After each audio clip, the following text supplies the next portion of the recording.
네, 자리에 편히 앉으십시오.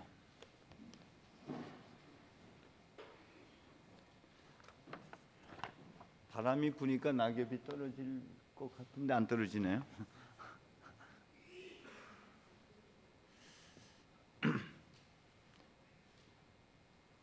떨어지는 낙엽을 보면서 묵상하십시오. 낙엽이 뭐라고 말할까? 며칠 전에 방송을 보니까요, 배추가 가장 맛있을 때가 언제냐? 된소리를 한 2번 맞아야지 배추가 맛이 있다고 그래요. 배추가 갑자기 날씨가 추워지면은 소리를 맞게 되면은 그 추위 속에서 자기가 생존하기 위해서 안에 있는 수분을 방출한다고 합니다. 두 번째는 부동액을 만들어내는데 그 부동액이 당이 됩니다. 그래서 당을 빚어내기 때문에 그래서 한 2번 정도 된소리를 맞은 배추가 그렇게 아삭아삭하고 맛있다고 그래요. 한여름에 뿌리 활동을 통해서 온몸에 받아들였던 수분이 저가 꽃 피고 열매 맺는 데는 큰 도움이 됐지만 이제 혹독한 한겨울의 추위를 이겨나가기 위해서는 몸에 있는 수분을 방출하지 않으면 겨울에 얼어 죽는다고 합니다. 그래서 몸에 있는 수분 방출하는 것이 낙엽지는 것이죠.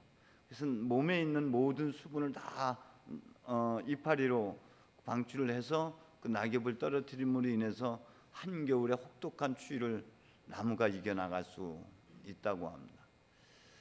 이것이 가져다주는 메시지가 있죠. 여러분도 죽음을 이기기 위해서, 고난을 이기기 위해서는 어떻게 해야 되는지, 또 그 죽음의 한겨울의 혹독한 추위, 그 죽음과 같은 그 시기는 결코 죽음이 아니라 봄의 부활을 내다보고 봄의 부활을 기다리고 있는 시기이기도 하죠. 무덤의 3일간의 시간일 겁니다.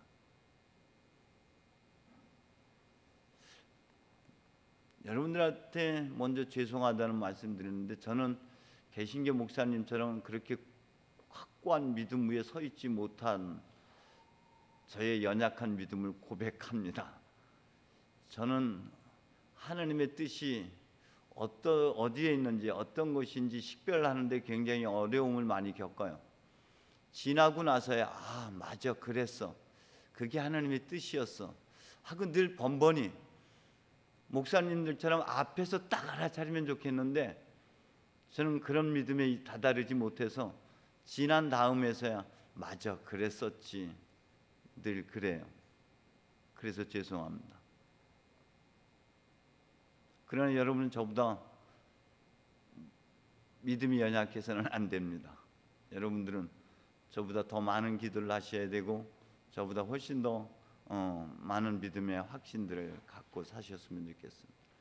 저는 번번이, 지금도 그렇습니다. 지금도 하나님이 하나님의 뜻이 어디에 있는지, 어떤 것이 하나님의 뜻인지 헷갈릴 때가 참 많아요. 지금도 그래서 어둠 속에서 방황하고 있다는 생각이 들기도 합니다. 근데 분명한 것은 하나님은 우리가 곱씹고 우리가 더듬어 생각해 볼 때만 비로소 하나님이심을 알 수가 있어요. 하나님께서는 언제나 보이지 않는 하나님으로 우리 가운데 계십니다. 그분은 더 이상 하나님으로 살아 계시지 아니하고 없이 계시는 하나님으로 우리와 함께 하고 계셔요. 그분은 다양한 모습으로 우리 곁에 계십니다.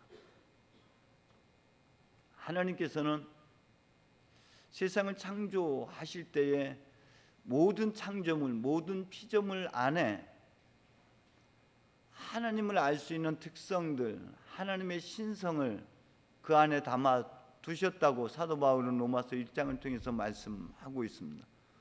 때문에 부는 바람을 통해서 떨어지는 낙엽을 통해서도 또 한겨울의 추위를 이겨나가기 위해서 떨고 내는 낙엽을 통해서 하나님은 우리에게 함께하고 계시고 그 안에 하나님의 메시지를 담고 있습니다.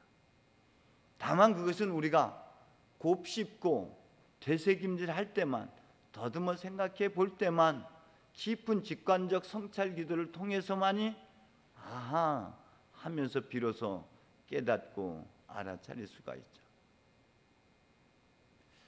하나님은 한 번도 부재해 보신 적이 없습니다. 하나님은 언제든 우리의 삶의 한 중심에 그분은 계셨어요. 여러분이 절망에 이르렀을 때에도 그 절망의 한 중심에 여전히 하나님은 계셨습니다. 우리가 하나님을 원망하고 있을 때에도 여전히 거기 주님은 그 한 중심에 계셨습니다. 하나님은 완성품으로 우리에게 주시지 아니하고 원재료를 우리에게 주십니다. 작은 씨앗으로 우리에게 당신 자신을 우리에게 가져다 주십니다. 그렇기 때문에 그 작은 것은 우리가 깊이 심연에서 성찰하고 찾아볼 때만 비로소 알아차릴 수가 있습니다. 일상의 평범함 속에 비범함으로 계신 하나님, 눈 떴을 때 비로소 알아차리고 깨달을 수 있는 그 하나님, 눈 떠보니 머리로 헤아릴 수 없는 하나님의 신비, 하나님의 놀라움을 영문도 모르고 제가 짓거렸습니다. 욥의 고백을 우리도 할 수밖에 없는 거예요. 눈 떠질 때만 비로소 그것도 하나님의 은혜였구나. 하나님은 그렇게 내 곁에 계셨구나. 하나님은 그런 모습으로 우리를 이끌어 주셨구나. 그렇게 고백할 수가 있는 것이죠. 하나님께서 새들을 어떻게 돌보십니까? 하나님께서는 새들에게 우리보다 훨씬 좋은 시력을 허락하셔서 인간보다 최소한 3배 내지는 7배까지의 좋은 시력을 주셔서 그 먹이를 볼 수 있게끔 하시고, 때로는 후각을 주시고, 때로는 그 박쥐처럼 그 초음파를 사용할 수 있는 능력을 그 안에 담아 주셔서 그들의 먹이 활동, 그들의 생존을 책임져 주시는 분이 하나님이십니다. 꽃들을 어떻게 하나님께서 종족 번식을 이루게 하십니까? 아름답게 꾸며 놓으시고, 그리고 그 안에 향내를 담아서 온갖 벌들과 그리고 나비들이 날아들게끔 해서 종족 번식을 이루게 하십니다. 때문에 꽃들 속에는 아름다움으로 하나님 계시고, 때로는 향내로 하나님이 거기 계시고요. 새들의 시력 속에, 초음파 속에 하나님은 그런 모습으로 우리를 돕고 계시고 우리 가운데서 역사하시는 분이시죠. 하나님은 우리에게 때로는 꿈을 주십니다. 때로는 비전을 주시고 그 안에서 함께 역사하시고, 그 꿈을 이룰 수 있는 열정을, 그리고 그것을 이루어낼 수 있는 힘, 능력으로 하나님께서는 거기 계십니다. 하나님은 때때로는 여러분이 좋은 아이디어를 떠오르게 해주셔서 그 아이디어 속에 계시고요. 선한 느낌과 열정으로 주님은 거기 그 모습으로 계십니다. 나 여기 있어. 로또 복권으로 주님이 나한테 다가왔으면 좋겠는데 한 번도 그분은 그렇게 복권으로 다가온 적이 없어요. 그분은 깊이 주목해서 성찰하고 새겨볼 때만 주님이셨군요. 그분이 동산지기의 모습으로 때로는 내가 착각하게 만들고요. 함께 엠마오로 길을 가는데도 그분이심을 우리가 못 알아차리고 함께 동행할 때도 얼마나 많은지 모릅니다. 깊은 절망 속에서 인내로 함께 하시고 끈기로 그것을 이겨나갈 수 있는 힘으로 하나님은 그렇게 우리의 삶 속에 역사하십니다. 언제든 그분의 길과 내 길이 다르고 그분의 생각과 내 생각이 달라서 그분이심을 못 알아차릴 때가 너무나 많을 뿐이죠. 하나님은 우리에게 하늘의 권세를 주셨습니다. 하나님께서는 생명과 죽음을 우리 앞에 두시고 그 선택할 수 있는 은총을 주셨어요.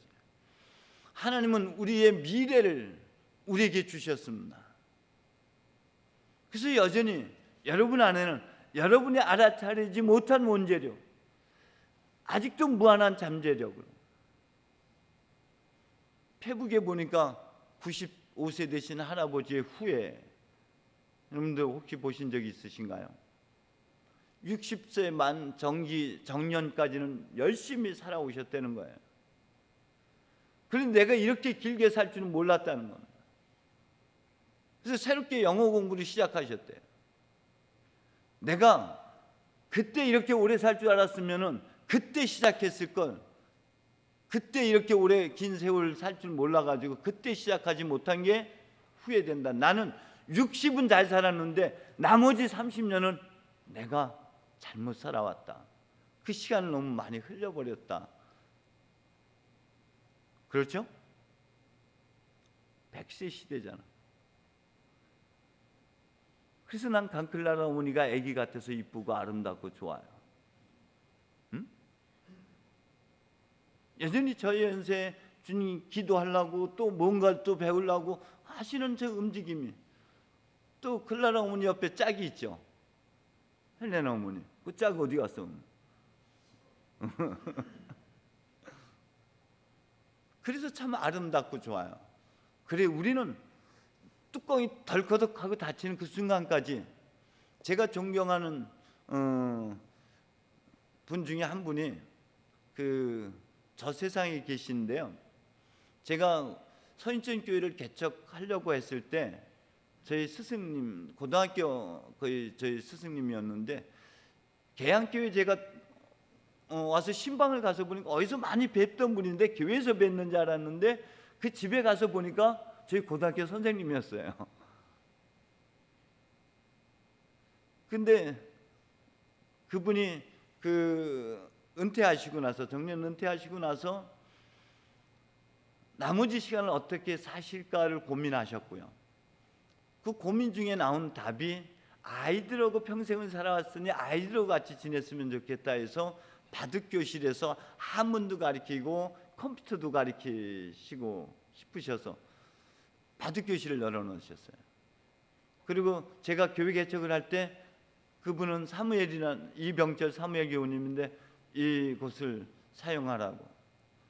우리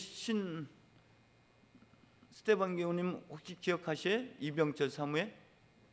조헬레나 어머니? 그 이병철 사무엘 선생님이 저에게 개척할 때 그 자리를 제공해 주셨어요. 그분이 학교 강단에서 하도 백묵을 가지고 많이 사용하셔서 폐암을 걸리셨어요. 그리고 당신이 돌아가실 걸 알고는 이제 당신이 묻히실 자리를 이제 잘 정돈하셨고요. 저기 연천 쪽에 그 자리 해놓으시고, 그리고 그 병원에 계시면서도요, 손에서 책을 놓지 않았어요. 무슨 책이었냐면은 워드 프로세서, 그 컴퓨터 이거 자격증 따기 위해서. 그 사람들이 병문안 갔다가도 그분이 당신이 곧 돌아가실 걸 알면서도 손에서 그 책을 놓지 않았다는 거예요. 끊임없이 여러분 안에는 여전히 개발되지 않고 낯선 내가 있어요. 아직도 무한한 잠재력으로, 아직 내가 나를 알아차리지 못했을 뿐이지 내 안에는 낯선 나로, 아직도 씨앗으로, 아직도 원재료로 캐내지 못해서, 아직 발굴하지 못해서 묻혀져 있는 것이 여러분 안에는 여전히 있을 줄로 믿습니다. 하나님의 뜻, 하나님의 기대가 여러분을 여전히 향해 있다라는 것이에요. 그것을 우리가 다 알아차리지 못할 뿐이지, 그것을 우리가 깨달아 알아야 돼. 깊이 성찰하고 우리가 더듬어 찾아낼 때만 그것이 비로소 그거였구나 라고 비로소 알게 되죠.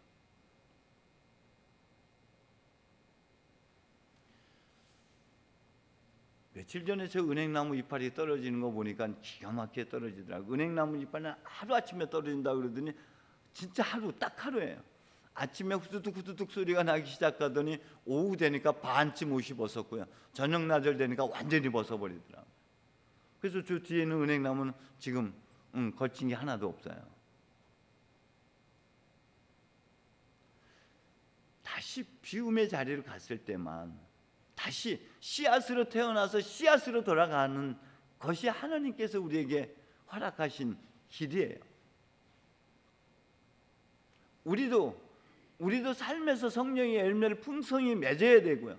맺은 것을 여러분 함께 나눔으로 우리의 삶은 더 풍요로워지는 것이죠. 그래서 다시 씨앗으로 돌아가는 거예요. 본래 자리로 돌아갔을 때만 비로소 우리가 나를 보게 되고 나를 알게 돼요. 모든 탐욕과 어리석음을 내려놓을 때만. 그때서야 물은 물이요 산은 산이로 달라졌어요. 우리가 욕심으로 갖고 있을 때는 여전히 전 물은 물이 아니고 산은 산이 아니야. 경제적 가치를 따지고 뭔가를 따지서 저걸 바라보지 있는 그들의 모습으로 보지 못할 때가 참 많다는 거예요.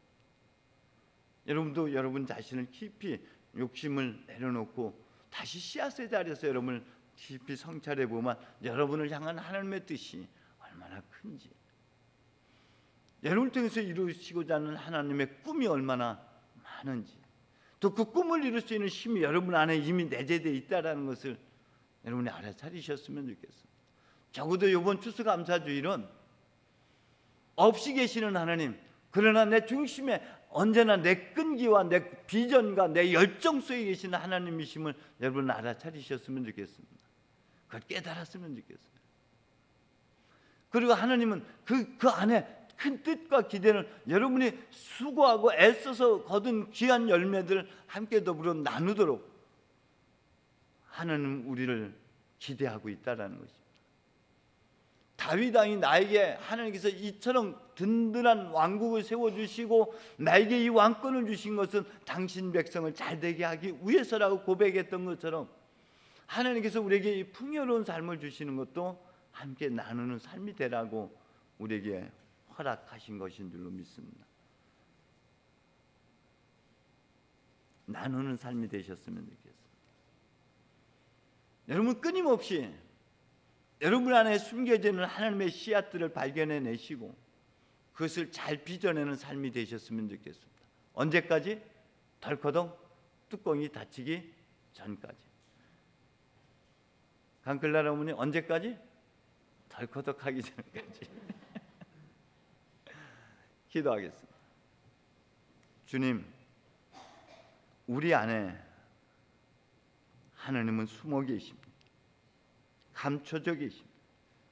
아주 보잘것없는 씨앗으로, 아주 미미한 떡잎으로 주님, 우리의 꿈속에, 우리의 비전 속, 그리고 열정 속에 하나님은 함께 하시고 우리가 그것을 이루고자 애써 노력할 때 하나님께서는 우리를 도우셔서 귀한 열매를 맺게 해주시는 분이십니다.